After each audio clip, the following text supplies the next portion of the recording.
Universal one యు1 ప్రేక్షకులకు స్వాగతం. ఈ పరాభవనామ సంవత్సరం 2026 సంవత్సరంలో నూతన సంవత్సర శుభాకాంక్షలు ఫాలోవర్స్కి, సబ్స్క్రైబర్స్కి, అభిమానులందరికీ కూడా. ఇప్పుడు మనకి ఈ పరాభవనామ సంవత్సరంలో ప్రొఫెసర్ డాక్టర్ ముల్లపూడి సత్యనారాయణమూర్తిని నేను మీకు తెలియజేస్తున్నాను. ముందుగా ఈ రాజు ఈ సంవత్సరానికి గురుడు, తర్వాత మంత్రి వచ్చేసరికి కుజుడు, సేనాధిపతి చంద్రుడు అయ్యాడు, సస్యాధిపతి గురుడు, ధాన్యాధిపతి బుధుడు, ఆ తర్వాత అర్ఘ్యాధిపతి చంద్రుడు, మేఘాధిపతి చంద్రుడు, రసాధిపతి శని, తర్వాత నీరసాధిపతి గురుడు. ఈ విధంగా ఉన్నారు. సహజంగా గురుడు రాజుగా ఉంటే నిదానంగా ఆలోచిస్తాడనమాట. కాబట్టి మంత్రి ఎప్పుడు కూడా నిదానంగా ఆలోచించాలి, రాజు ఆవేశపరుడై ఉండాలి. కానీ ఇప్పుడు మనకున్నటువంటి రాజు ఆలోచనాపరుడై, మంత్రి ఆవేశపరుడై కుజుడున్నాడు. కాబట్టి ఈ సంవత్సరం పరాభవనామ సంవత్సరం 1966 సంవత్సరం ఉగాది రోజు నుంచి మళ్ళీ 67 ఉగాది వరకు వచ్చింది. కాబట్టి ఈ సంవత్సరం అంతా కూడా పరాభవం అంటే అవమానాలు, అపనిందలు ఎక్కువగా ఉంటాయి. ఈ సంవత్సరంలో పుట్టినటువంటి వాళ్ళు ఒక పర్సనల్ జాతకాల రీత్యా ఎదుగుతారు తప్ప ఈ సంవత్సరంలో ఇన్ జనరల్ కోట్లాది మంది కామన్ ప్లాట్ఫామ్ మీద మనం చెప్తున్నాం కాబట్టి వీళ్ళందరూ కూడా పరాభవము ఎక్కువ ఉంటుంది అనే ఈ సంవత్సరం మనకి ఆ పేరులోనే ఉందన్నమాట. లేకపోతే ఈ సంవత్సరం మొత్తం అంతా కూడా గ్రహస్థితిగతులు ఏ విధంగా ఉన్నాయంటే, గురుడు మిథున రాశిలో ఉన్నాడు 2 జూన్ 2026 సంవత్సరం వరకు. ఆ తదనంతరం గురుడు మనకి కర్కాటక రాశిలోకి వస్తాడు. తర్వాత అక్టోబర్ నెల తర్వాత అతిచారము సింహరాశిలోకి రావడం, కొద్ది రోజుల నుండి మళ్ళీ బ్యాక్ రెట్రోగ్రేడ్ వెనక్కి మళ్ళీ కర్కాటక రాశిలోకి రావడం, ఈ విధంగా గురు సంచారం ఉంటుంది.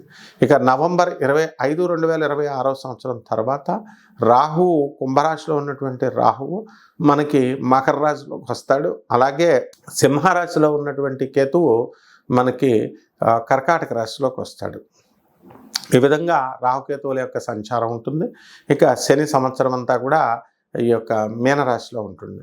అయితే ఈ శని మీనరాశిలో ఉన్న కారణంగా మనకి శని వక్రించున్నాడు కాబట్టి గురువులుగా చలామణి అయ్యేటటువంటి వాళ్ళందరూ కూడా అపనిందల పాలవడానికి అవకాశాలు ఉంటాయి. వాళ్ళ బుద్ధి వక్రించి అందరూ కూడా టీచర్స్, ఇంటలెక్చువల్స్ అందరూ కూడా గురువు స్థానాల్లో ఉన్నటువంటి వాళ్ళందరూ కూడా మనకి అవమానాలు పాలవ్వడము, కాంట్రవర్షియల్ దాంట్లోకి వెళ్ళడము ఇలా జరుగుతూ ఉంటుంది.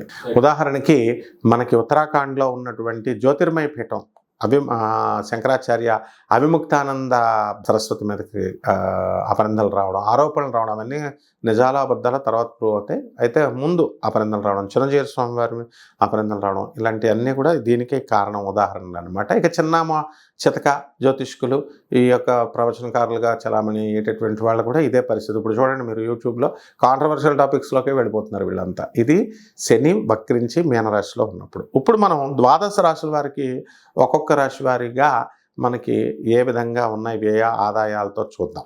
పరాభవనామ సంవత్సరం 2026 సంవత్సరానికి గాను ఈ చెప్పబడినటువంటి ఈ ఫలితాలన్నీ కూడా కోటాను కోట్ల మంది కామన్ ప్లాట్ఫారం మీద చెప్పబడేటటువంటివి.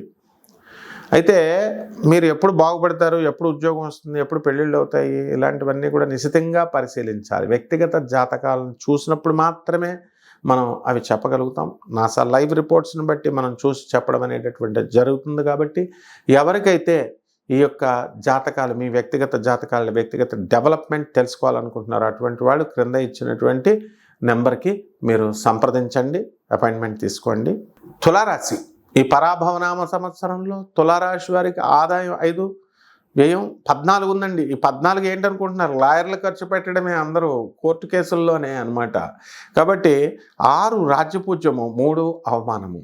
కాబట్టి మనకి మీరు పాపం మీరే పాపాలు చేయరు. మీ తల్లిదండ్రుల వంశపారంపర్యం, మీ మేనమామల కేసులు పెట్టేయడం, మీ తండ్రి సెకండ్ సెటప్లు పెట్టుకోవడం, కొంతమంది దాంతో ఆస్తులు రావడం, ఇవేమో ఆ డిస్ట్రిబ్యూషన్లో దాయాదులు కొట్టుకుంటారు కదా న్యాచురల్ డబ్బులు అంటే. ఆ రకంగా పాపం మీరు పశువులా బలైపోతారు. కాబట్టి మీ డబ్బులు దాచుకున్న డబ్బులన్నీ లాయర్లు దొబ్బేస్తారు. 14 ఏకంగా ఖర్చు. కాబట్టి జాగ్రత్తగా ఉండండి. ఈ యొక్క తులారాశి వారికి అందరికీ కూడా గురుగ్రహం బాగున్నప్పటికీ కూడా చిట్టీపాటల వ్యాపారం చేస్తున్నటువంటి వాళ్ళు బాగా సంపాదిస్తారు.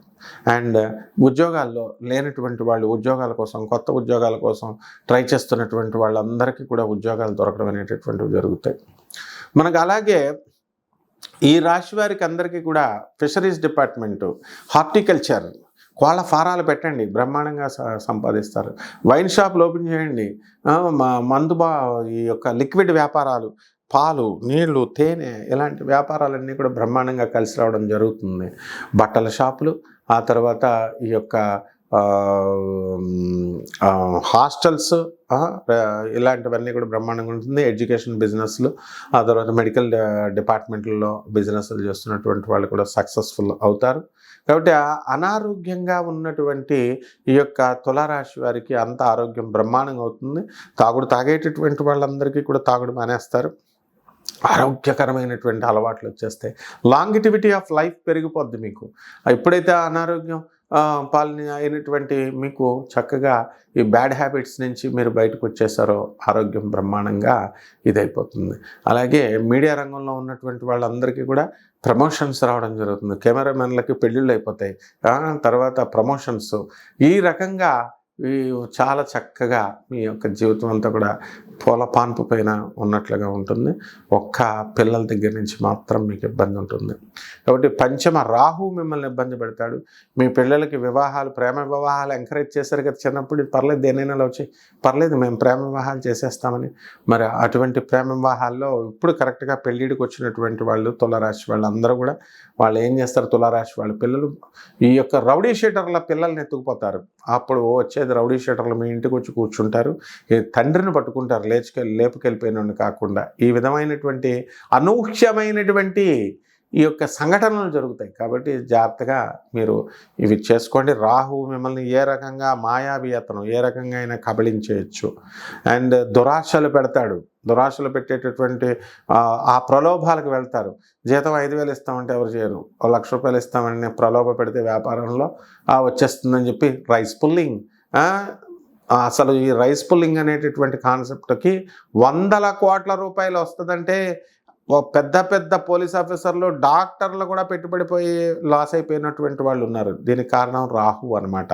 అటువంటి మాయాజాలంలోకి వెళ్ళకండి. అందువల్ల పరిహారాల దగ్గరికి వచ్చేసరికి రాహు జపం చేయండి, రాహు స్తోత్రాలు చదవండి. రాహు కిలోంపావు మినుములను ఆవుపేట రంగు ఉన్నటువంటి వస్త్రాల నుంచి పేద బ్రాహ్మణులకి శనివారం నాడు ఉదయం 8 గంటలకు దానం చేసుకోండి. ఓం దుర్గాయ నమః అంటూ దుర్గాదేవికి ఆరాధన చేసుకోవడం ద్వారా, కుంకుమార్చన చేసుకోవడం ద్వారా బ్రహ్మాండంగా ఉంటుంది. శుభమస్తు.